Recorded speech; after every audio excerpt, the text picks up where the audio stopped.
Negosyo ang tinitignang motibo sa pagpatay sa isang negosyante at ang kanyang driver sa Quezon City kahapon.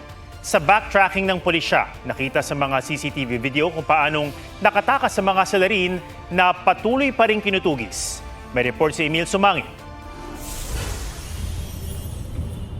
Matapos ang ambush sa dalawang nasa loob ng puting hatchback sedan sa kanto ng Timog Avenue at EDSA Quezon City kahapon, ilang CCTV video pa ang nakalap ng QCPD.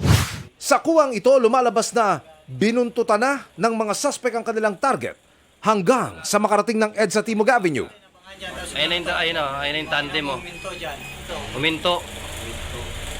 Ito na yung sasakyan ni Boss Perry, oh. Sinusundan na nila sa likod. Inabagan na siya, sinusundan na po siya.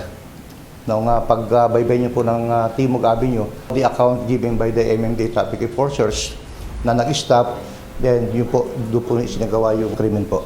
Matapos ang pananambang, kumana ng Kamuning Avenue ang mga suspect at nang makarating sa Scout Rallios, inabandonan nila ang gamit na motorsiklo na nakaw pala ayon sa pulisya.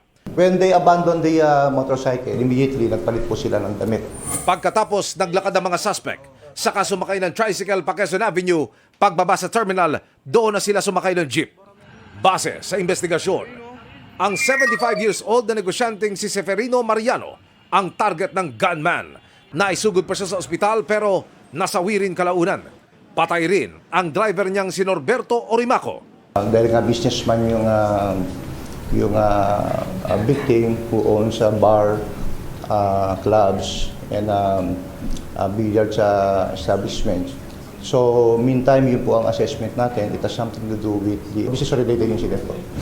Humihingi ng tulong ang QCPD sa sino mang nakakakilala sa mga suspect na agad makipag-ugnayan sa kanila. Emil Sumangil, GMA News.